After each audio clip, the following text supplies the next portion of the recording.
21 April 1983. There is a cabin high among the hills, somewhat isolated, although there are other cabins there. The cabin was among those gigantic, marvelous old trees, the sequoias. Some of them are said to have existed from the time of the ancient Egyptians, perhaps from Ramesses II. They are really marvelous trees. Their bark is rose colored and bright in the morning sunlight. These trees cannot be burned, their bark resists fire, and you can see where the old Indians built a fire round the tree. The dark mark of fire is still there. They are really quite gigantic in size. Their trunks are enormous, and if you sit very still under them in the morning light, with the sun among the tree tops, all the squirrels there will come up quite close to you. They are very inquisitive, like the blue jays. For there are jays too, bluebirds, always ready to scold you, asking why you are there, telling you that you are disturbing their area and should go away as quickly as possible. But if you remain quiet, watching, looking at the beauty of the sunlight among the leaves in the still air, then they will leave you alone, accept you as the squirrels do. It was not the season, so the cabins were empty and you were alone. And at night it was so silent, occasionally the bears would come and you could hear their heavy bodies against the cabin. It could have been quite a savage place, for modern civilization had not quite destroyed it. You have to climb from the plains, in and out, up and up and up, until you reach this sequoia forest.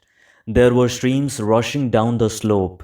It was so extraordinarily beautiful to be alone among these vast, very tall great trees, ancient beyond the memory, and so utterly unconcerned with what was going on in the world, silent in their ancient dignity and strength. And in this cabin, surrounded by these old ageless trees, you were alone day after day, watching, taking long walks, hardly meeting anyone. From such a height, you could see the plains sunlit, busy. You could see the cars like small insects chasing one another, and up here only the real insects were busy about their day. There were a great many ants. The red ones crawled over your legs, but they never seemed to pay much attention to you. From this cabin, you fed the squirrels. There was one particular squirrel that would come every morning. You had a bag of peanuts and you would give them to it one by one. It would stuff it in its mouth, cross over the window sill, and come to the table with its bushy tail curled up, almost touching its head. It would take many of these shelled peanuts, or sometimes even the unshelled ones, and jump back across the windowsill down to the veranda and along the open space into a dead tree with a hollow in it, which was its home. It would come, perhaps for an hour or more, wanting these peanuts back and forth, back and forth. It was quite tame by then, and you could stroke it. It was so soft, so gentle. It looked with eyes of surprise and then friendship. It knew you wouldn't hurt it. One day, while you were closing all the windows, when it was inside and the bag of peanuts was on the table, it took the usual mouthful and then went to the windows and the door, which were all closed, and realized it was a prisoner. It came hopping along to the table, jumped onto it, looked at one, and began to scold. After all, you couldn't keep that lively, beautiful thing a prisoner. So you opened the windows. It jumped down to the floor, climbed over the window sill, went back to the dead trunk, and came right back asking for more. From then on, we were really great friends. After it had stuffed that hole full of peanuts, probably for the winter, it would go along up the trunks of the trees chasing other squirrels and would always come back to its dead trunk.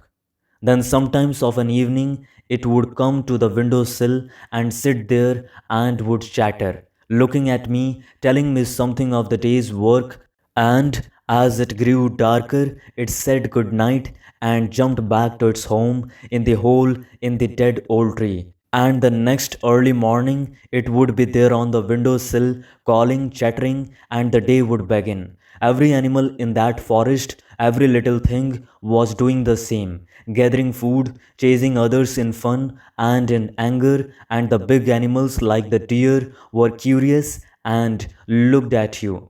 And as you climbed to a moderate height and went along a rocky path, you turned, and there was a big bear, black with four cubs as large cats. It pushed them up a tree, the four of them, and they climbed up to safety. And then the mother turned round and looked at me. Strangely, we weren't afraid. We looked at each other for perhaps 2 or 3 seconds or more, and then you turned your back and went down the same path. Only then, when you were safe in your cabin, did you realize how dangerous had been this encounter with a mother bear with four cubs. Life is an endless process of becoming and ending. This great country was still unsophisticated in those days. It was not so terribly advanced technologically, and there was not too much vulgarity as there is now. Sitting on the steps of that cabin, you watched, and everything was active: the trees, the ants, the rabbits, the deer, the bear, and the squirrel. Life is action. Life is a series of continuous, endless action until you die.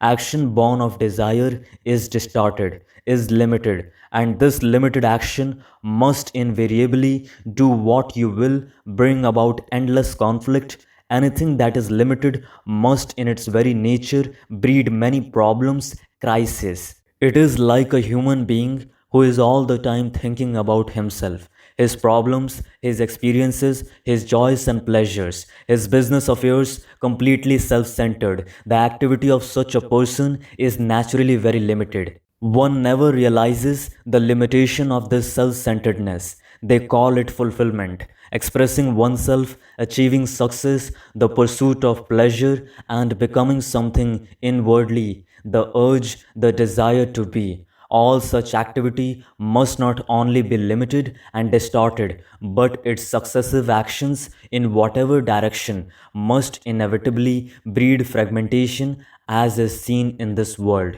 Desire is very strong. The monks and the sannyasis of the world have tried to suppress it, tried to identify that burning flame with some noble symbols or some image, identifying the desire with something greater, but it is still desire.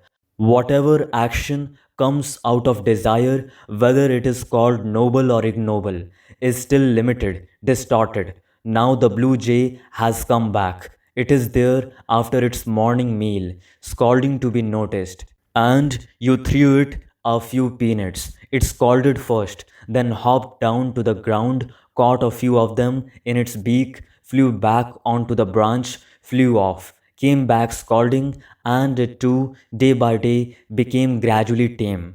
It came quite close with bright eyes, its tail up, the blue shining with such brightness and clarity, a blue that no painter can catch, and it scalded other birds. Probably that was its domain, and it didn't want any intruders. But there are always intruders. Other birds soon came. They all seemed to like raisins and peanuts. The whole activity of existence was there. The sun now was high in the heaven, and there were very few shadows. But towards the evening, there will be long shadows, shapely, sculptured, dark with a smile. Is there an action not of desire? If we ask such a question, and we rarely do, we can probe without any motive to find an action which is of intelligence. The action of desire is not intelligent, it leads to all kinds of problems and issues. Is there an action of intelligence? One must always be somewhat skeptical in these matters. Doubt is an extraordinary factor of purification of the brain, of the heart.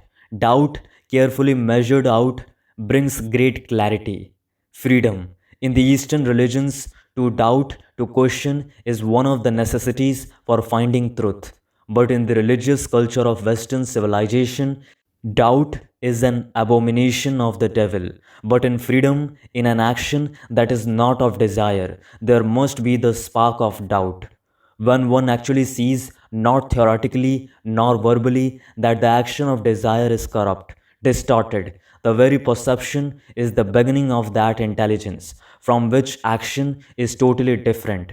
That is, to see the false as the false, the truth in the false, and the truth as truth. Such perception is that quality of intelligence which is neither yours nor mine, which then acts. That action has no distortion, no remorse. It doesn't leave a mark, a footprint on the sands of time. That intelligence cannot be unless there is great compassion, love, if you will. There cannot be compassion if the activities of thought are anchored in any one particular ideology or faith, or are attached to a symbol or to a person. There must be freedom to be compassionate. And where there is that flame, that very flame is the moment of intelligence.